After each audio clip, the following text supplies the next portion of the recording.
અને આમાં ઘણા બધા લોકો એવા હોય કે આટલા બધી સરસ મજાની વ્યવસ્થાઓ કરે ને, એટલે અમુક એવા કંજૂસ જેવા હોય, ખર્ચો ભાઈ કરતા હોય, પણ આજુબાજુ વાળા આમ ઉડાડશે ને તેનું ટકશે નહીં હો.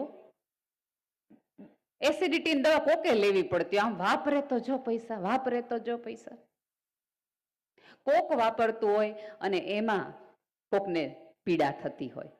અને બીજું એક, એ તો ભાઈ આઈ નાય કર્યા હોય ને ત્યારે આવડા મોટા ખર્ચ તમે કરો ને, પણ થતા હોય તો નો થાય, છૂટે નહીં.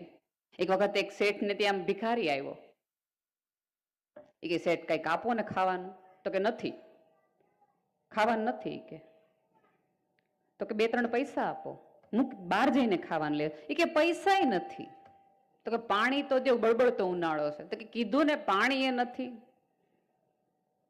શેઠ નો છોકરો આ બધું જોતો તો, ભિખારી આ બધું માગતો હતો નહીં. એટલે ભિખારી કે તો શેઠ એક ચપટી ધૂળ આપો ને તમારા ફળિયાની. એટલે ઓલો શેઠ ચપટી ધૂળ તો આપે છે, પણ પૂછે છે ધૂળ ને તારે શું કરવું છે? એ કે મારે તો કઈ નથી કરતું, તમને એટલીસ્ટ તમારી 5 આંગળીઓ ભેગી કરીને દેતા તો આવડશે, કારણ કે તમારો દીકરો જોવે છે. તમને દેવાની ટેવ પડે ને એની હાટું ધૂળે તમે જો દઈ શકતા હો તો. એવી આખી વિચારધારા વચ્ચે જ્યારે સમાજ ધીમે ધીમે ધર્મથી દૂર થઈ રહ્યો છે, સંસ્કારથી દૂર થઈ રહ્યો છે, એની વચ્ચે મુંબઈ જેવા શહેરથી દૂર રહીને આખો પરિવાર અહીંયા આવે. તમને લાગે છે કે આ જે 9 દિવસ છે, માત્ર 9 દિવસ છે, કેટલા મહિનાઓની મહેનત પછી આ સભા મંડપો રચાય છે.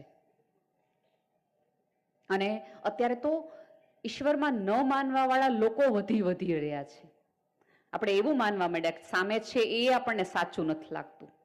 આપણને અત્યારે જેટલી કોમ્પ્યુટર પર શ્રદ્ધા છે એટલી ગૂગલ પર શ્રદ્ધા નથી. આપણને જેટલી વેલ માછલી બચાવવા માટે આપણે સોશિયલ મીડિયા ઉપર વિવિધ પ્રકારની ઝુંબેશો ચલાવીએ છીએ, એટલી ઝુંબેશો આપણને આપણા ગામનો વડલો કે પીપળો બળી રહ્યો છે એની ખેવનાય નથી ને આપણને ખબર નથી. આપણી મમ્મી આપણને બોરિંગ લાગે છે, આપણા દાદા દાદી આપણને ન સમજતા લોકો લાગે છે. આપણને હંમેશા એવું લાગે કે આપણા વૃદ્ધો છે એ બહુ ટકટક બહુ કરે છે, અવાજ બહુ કરે છે, માથાકૂટ બહુ કરે છે. પણ એક વસ્તુ યાદ રાખજો, યુવાનોથી લઈ અને સ્ત્રીઓ પુરુષોથી જે હોય એ બધા જ યાદ રાખજો કે ઘરની છત હોય ને એને વરસાદ પણ ઝીલવો પડે, તડકોય ઝીલવો પડે, એ વાવાઝોડામાંથી આવતા પથરાય ઝીલવા પડે, અને પતરા ઉપર બધું પડે ને તો અવાજ તો આવે, કારણ કે એને બધાને ટેકો આપવાનો છે. એટલે એ અવાજ કરે છે એ માત્ર અવાજ નથી, તમને બચાવવા માટે સહન કરે છે, એટલા માટે હૃદયમાંથી એ ક્યાંક ચિસ્કારી નીકળે છે. ક્યાંક થોડાક તમારા, અને અત્યારે કેવું થઈ ગયું છે ખબર છે કે આપણને 200 વર્ષ પહેલા શું થયું હતું એ બધાને ખબર છે, પણ ગઈકાલ રાત્રે આપણું સંતાન ક્યાં હતું એ આપણને કોઈ નથી ખબર.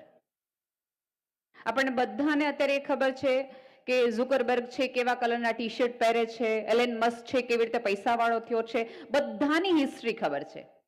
ધીરુભાઈ અંબાણી ક્યાંથી કેવી રીતે પહોંચ્યા એ ખબર છે, રતન ટાટા ક્યાંથી ક્યાં પહોંચ્યા એ ખબર છે, અમિતાભ બચ્ચન કેટલી વાર પડ્યો એ ખબર છે, શાહરૂખ ખાનને શું થયું એ બધું ખબર છે, સચિન તેંડુલકરને ડિપ્રેશન ક્યારે આવ્યું એ ખબર છે, વિરાટ કોહલી કેવી રીતે ક્રિકેટર બેસ્ટ બન્યો આ બધી ખબર છે. બહુ જ સરસ છે, જનરલ નોલેજ હોવું જોઈએ આ યુગમાં. પણ આપણી બીજી પેઢીને આપણા દાદા એક ગામડામાંથી શહેરમાં આવ્યા અને કેવી રીતે મોટું સામ્રાજ્ય વધ્યું એની કથા આપણને કોઈને નથી ખબર, જરાય નથી ખબર. હું તો હંમેશા કહેતી આવી છું કે તમારા સંતાનોને હંમેશા મૂળિયા બતાવો. મૂળિયા બતાવશો તો મૂળ સાથે જોડાયેલા રહેશે અને તો એને ખબર પડશે કે અમે એકચ્યુઅલી છીએ કોના. બાકી તો તમારા સંતાનો આપણને બધાને ક્યાં સુધી યાદ રાખે, જ્યાં સુધી આપણું મકાન ન વેચાય ને ત્યાં સુધી.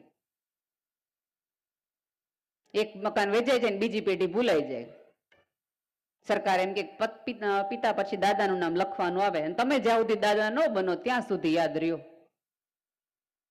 એની બદલે તમે જ્યાં ના હો, વર્ષમાં એક વખત આપણા વડવાઓ તો બહુ જ બુદ્ધિશાળી, અને મને ખરેખર ભારતીય ધર્મની સામાજિક વ્યવસ્થાઓ તો અત્યંત ગમે છે. તમને શું લાગે છે કે નવરાત્રીના 9 દિવસમાં એક દિવસ નિવેદ કરવા માટે શું કામ મઢમાં જ જવું પડતું હતું?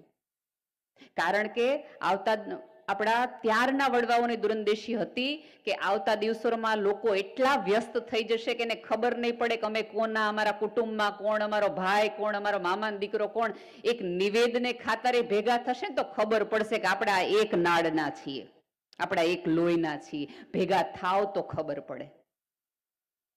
આપણી માત્ર કુળની દેવી એક હોય છે એવું નથી હોતી. ક્યારેક આપણી વિચારધારાના આપણા સંસ્કાર એક હોય છે. અને હું તો તમારા આખા સમાજને વધાવું છું કે જેને ફાટા નથી પડ્યા એક રહીને સમાજને પોતાનો એક કરી રાખ્યો છે. ગમે એવી મોટી શિલાઓ હોય ને એને હથોડા મારો ને તો તૂટે નહીં, પણ સહેજ એવી એમાં એકાદ તિરાડ પડે, સમયની ધૂળ એમાં નાખાય અને એક ઘાસ એમાંથી ઉગે નાખે, શિલાને ફાડી નાખે. આ વિવેક નામનું, જો આપણા જ્યાં સુધી કાંઈ વાંધો નહીં, બાળકો રડે, કાંઈ જ વાંધો નહીં, બાળકના પપ્પા રડતા હોય તમે એની બાજુમાં જજો, બાકી બાળકો માટે શું કામ આટલા બધા દુઃખી થાવ છો? અને મને જરાય ડિસ્ટર્બ નથી કરતા છોકરાઓ. જે લોકોને બાળકો ડિસ્ટર્બ કરવા માંડે ને એને સમજાવી જવું કે આના જેટલો નાસ્તિક માણસ આ પૃથ્વી પર ક્યાંય નથી, કે જેને ઈશ્વરમાં, આપણે ધર્મની એક મોટી તકલીફ થઈ કે આપણે કૃષ્ણના બાળ સ્વરૂપમાં ભગવાન દેખાડી શક્યા, પણ રમતા નાચતા કૂદતા બાળકમાં ભગવાન કૃષ્ણ ન દેખાડી શક્યા. એમાં આપણે જોઈ ન શક્યા. જોવું તો બંનેમાં જોઈતું હતું. જ્યાં સુધી આ બધી કથાઓ, આ ધર્મનો અર્થ એ જ છે કે તમને કણે કણમાં માણસના દરેક હૃદયના ધબકારમાં એ દેખાય અને એનો વિચાર આવે તો તમે સામેવાળા માણસ સાથે વ્યવહાર કરતા 100 વાર વિચાર કરો કે મારો ઈશ્વર દુઃખી થશે જો હું આ માણસને દુઃખી કરીશ, તો હું એને રાજી કરવા માટે તે કોકની સાથે સરસ રીતે બેસાડું. પણ આપણા બધાની તકલીફ ક્યાંક ને ક્યાંક એ છે કે આપણે આપણા રૂટથી, તમને બધાને ખબર હશે કે નોળિયો અને સાપ બાંધે ને, નોળિયાને મારી ન શકાય, પણ નોળિયો અને સાપ જ્યારે જ્યારે બાંધે ને ત્યારે નોળિયો થોડીક વારે પોતાના દરમાં જાય અને નોળવેલ નામની એક વેલ સૂંઘીને પાછો આવે અને પાછો જીવતો થઈ જાય અને ફરીવાર સાપ સાથે લડી જાય. આપણો ધર્મ, આપણો કુટુંબ છે ને આ નોળવેલ છે. સમયાંતરે સુખી રહેશો, સૂંઘીતા રહેશો, જોડાયેલા રહેશો તો સમયના, સંસ્કૃતિના અલગ અલગ પ્રકારના જે સાપ બાજુ આંટા મારે જ ને એની સાથે તમે લડી શકશો. જો તમે નોળવેલ સૂંઘતા હશો તો, જોડાયેલા હશો તો. તમે ક્યારેક કીધું હશે કે બાને પગે લાગવાનું હોય, દાદાને વાલ કરવાનો હોય, દાદાનો હાથ પકડવાનો પડે. સાહેબ, જ્યારે દાદાને લાકડીની જરૂર પડે છે આટલા સંતાનો સાથે, ત્યારે ક્યારેક વિચાર કરવો જોઈએ કે આપણા હાથ પગ એટલા નબળા પડી ગયા કે આપણે કોઈકની લાકડી ન બની શક્યા. અને એ સમયે વૃદ્ધોને પણ મારી નમ્ર વિનંતી છે કે બની શકે આ યુવાનોને, જુવાન લોહીને ન ખબર હોય કે આ જુવાની એક દિવસ તો થઈ જવાની છે, એને તરવરાટ ન સમજાય, એને કેફ ન સમજાય, પણ તમારે બધાની જે કરચલીઓ છે તે અનુભવના આધારે પડી છે, બહારના ઘા ખાઈને પડી છે. ત્યારે આપણી અંદરથી મીઠાશ જ નીકળવી જોઈએ. ક્યારેક આપણા વાક્યો, આપણા વેણના કારણે આપણી પેઢી આપણાથી દૂર થતી જાય છે. આપણો ઉંમર જેમ જેમ વધતી જાય ને એમ તો ફળ પાકે ને તો મીઠું લાગવું જોઈએ, કડવું નહીં. મીઠા ફળના મૂલ હોય. અને અત્યારે જે જુદી વિચારધારાઓ છે કે કોઈને વૃદ્ધો નથી ગમતા, એક જુદી જ પેઢી છે. ખબર નહીં આપણે કેમ સમજાવવામાં નિષ્ફળ રહ્યા કે આ સમય તારેય આવવાનો છે. અહીંયા બેઠેલી તમામ મમ્મીઓને વિનંતી છે કે તમારી દીકરીને મોટું કરો ત્યારે સાથે સાથે એ કરચલીઓ સમજાવતા જાઓ ને કહેતા જાઓ કે બેટા આ સફેદ વાળ છે ને તડકે નહીં, અનુભવે ને પીડા સહન કરીને, મૂંઝારા સહન કરીને મોટા થયા છે. આ આપણા પોતાના છે જેને સાચવવાના હોય, જેને વાલ કરવાનો હોય. અને બની શકે કે ક્યારેક એમના ઉંમરોના કારણે, એમની જીવનની પીડાના કારણે તકલીફો થઈ ગઈ હોય તો એ બોલી નાખે. તો એ તમારા મોટા, મારી માટે મોટાની વ્યાખ્યા એક જ છે કે જે નાનાનું મન રાખે અને મોટાને માન આપે, એને પરિપક્વ માણસ કહેવાય. અને વૃદ્ધો તો એ પરિપક્વ છે, હોવા જોઈએ, પાસે બેસા. અને આ જનરેશન છે ને એ તો ટિકટોક જનરેશન છે. ટકટકથી તો માનશે જ નહીં. એની યારે 2 રીલ તમારે ઉતારવી પડશે ને 2 રીલ જોવી પડશે, ત્યારે એ થોડીક રીલથી દૂર રહી અને રિયલ વર્લ્ડમાં આવશે.